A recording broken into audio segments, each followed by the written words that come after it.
Hello, I'm Samantha Russell, and today I'm going to speak about some words that are quite confusing, words that students often have problems with, especially if they're studying for an intermediate level exam. So let's take a look. We have another and other. Another is followed by a singular noun, and it means one more. For example, can I have another biscuit, please? Biscuit is a British word, cookie is the American word, just so you know.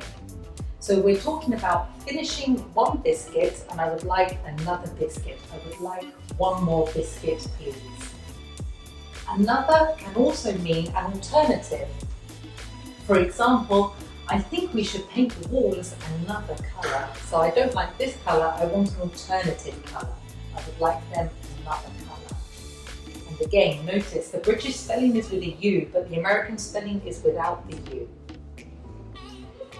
The word other is also followed by a singular noun, and it means a second person or a second thing. For example, I have two brothers. One brother lives with me, but my other brother lives in France.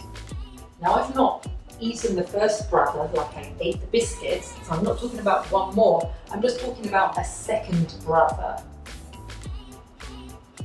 Other can also be followed by a plural noun, and when it's followed by a plural noun, it means more of the same thing. So an extension of the same thing, more of the same thing. For example, I play football, or as they say in the US, soccer.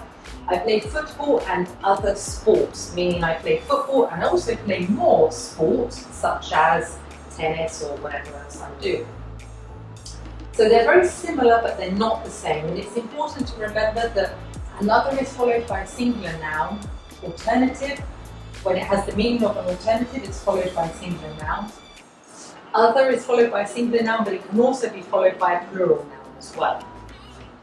And one last thing that we need to remember about these two words is that another with the meaning of one more can be used alone. You don't have to put the noun afterwards. If it's obvious from context, or if you're indicating with your fingers, for example, you don't need to put the noun. You don't need to say another biscuit. You could just say, please can I have another? So what other confusing words do we have? Well, here's another, each other. Okay, each other. Melissa and Steve are looking at each other because one is in front of the other and they cannot see themselves, they can see each other. Melissa can only see Steve and Steve can only see Melissa. Steve can't see himself, he can only see Melissa. It's not the same as, for example, themselves. In this picture, we can see that Steve and Melissa are looking in a mirror. And consequently, Steve can see himself and he can see Melissa. Melissa can see herself and she can see Steve. So we say that they are looking at themselves because they have in view both of themselves.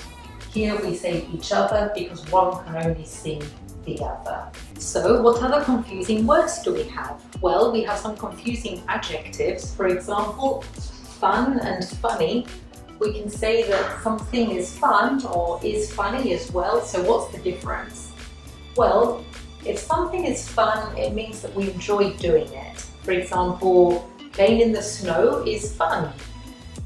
It's fun to go swimming. It's fun to go to the park. So these are all things that we enjoy doing and we say it is fun. Something that's funny, however, means that it's somebody or something that makes us laugh, like a joke or something. For example, my uncle is a very funny man. He always tells us funny stories and he has us laughing all night long.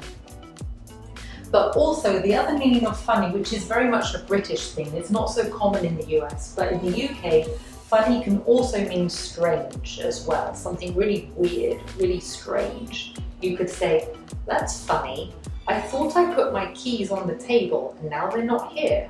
That's funny. I'm sure I left my bag on the chair, but now it's not here. That's strange. That's weird. Other confusing words that we have are sensible and sensitive. And these are really confusing for people who come from a Latin-based language, like Spanish, for example. So sensible means that you're careful and you do the right thing. Sensible people wear their seatbelt when they drive their car. Sensible people take an umbrella in countries where it rains a lot. Sensible people don't leave small children by the swimming pool unattended. Sensitive, however, is different. Sensitive means that you're quick to react. You respond or you react quickly. For example, I cry very easily in films, in movies. Just if it's a little bit sad, I cry. So I'm very sensitive. Also, my skin can go red in the sun very easily. So my skin is also sensitive. It reacts very easily and very quickly. So I can say that my skin is sensitive or I'm sensitive. And so now we have the last three adjectives. We have nervous, irritable, and irritated. They're very similar, but they're not the same. So let's have a look at them.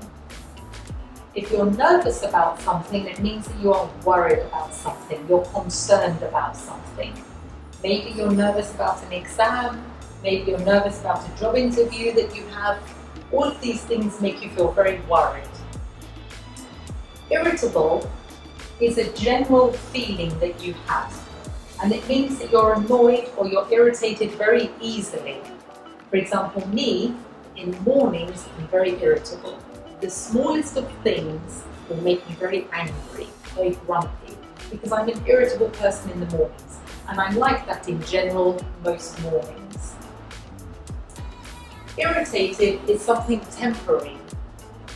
For example, I was irritated when John said that learning English is a waste of time. It's not a waste of time, learning English is important. So John's comment irritated me. At that precise moment, John irritated me. So the difference is that irritable is a more general thing all the time, and irritated is temporary and more specific about one thing or one person. So there we go, we have all our confusing words. There's probably plenty more, but that's all we have time for at the moment. So don't forget to hit like and subscribe to the channel, and I'll see you soon. Bye!